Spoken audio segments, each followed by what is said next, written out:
Hi guys, and welcome back to the channel. Today I have another fantastic spelling game for your child to practice their reading or their spelling at home or in the classroom. It's called Spelling Baseball. Now if you like today's video, please hit the like button, and if you haven't subscribed to my YouTube channel, Mr. K Teaching, please hit the subscribe button down below. That would be greatly appreciated as well. Let's get into Spelling Baseball. Now, what will you need to play the game? Well, you'll need scissors. You'll also need paper, and you want to make sure that the paper is not thin so that it is actually transparent enough for the child to actually read the words that are underneath the paper. Another good thing, or another technique I've found to sort of overcome this, is basically get coloured paper. That is a lot better than how transparent white paper can be.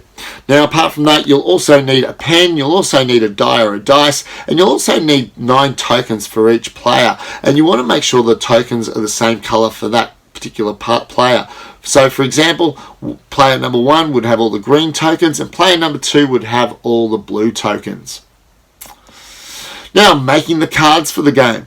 Now, all you've got to do is get a piece of paper, fold it up into equal or even squares and rectangles, then go ahead and write the words or the letters that you want the child to practice in the game within those squares, and then finally cut them up and put them in a nice shuffled pile. Then going ahead and making the field, what you've got to do is draw a diamond and make that diamond probably about as big as your hand so that your hand fits inside that diamond. The reason that I choose that size is because I've found that if the size of the diamond is smaller than that, it gets a little bit congested on that diamond and it's a little bit hard to play the game. Also, make sure that the pitcher's mound is connected to the batter's mound. As you can see here in the picture I've got beside me, the pitcher's mound has the word cards on it, and that's where we're going to put the cards when we do play the game. And you can see a line to one of the corners, which is the batting mound as well. Excellent. Now, gameplay. How do we play this game? Well, the aim of the game is basically to read the cards correctly and get your tokens around the diamond to score home runs, just like real baseball. Once you put the cards down on the pitcher's mound, facing down so that they can't see the words, then you decide who goes first. Then player 1 will put their first token down on the batting mound and pick up a card, and then they'll try to read it. If they can't read it, then they lose that token. But if they can read that card, then what happens is they roll a dice to find out what they do with their token or their player. So in these scenarios, this is what happens. If they roll a 1, then basically their token will move to first base. If they roll a 2, obviously the token will go to second base. If they roll a 3, it goes to third base. And if they roll a 4, home run. And if they roll a 5 or a 6, the token is lost and they can't use that token for the rest of the game.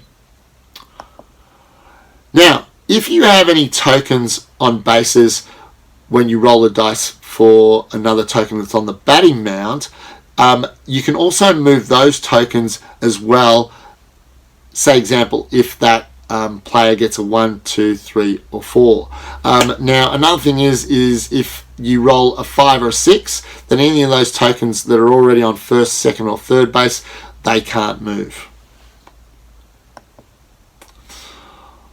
Also, tokens that make home runs can continue to be used in the game, okay? And also, another thing you've got to remember is that any cards read are put back at the bottom of the pile, face down, ready to be used during the game at another time. Now, let's go ahead and have a look at an example of the game being played.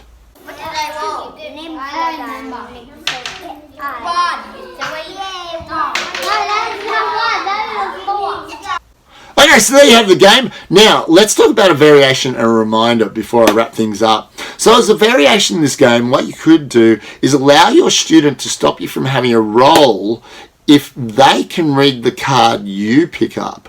A little bit of an extra motivator for the kids to really put a little bit of effort in. And then as a reminder, remember to really discuss when they pick up or they incorrectly read a card, what the correct answer is and why. Excellent.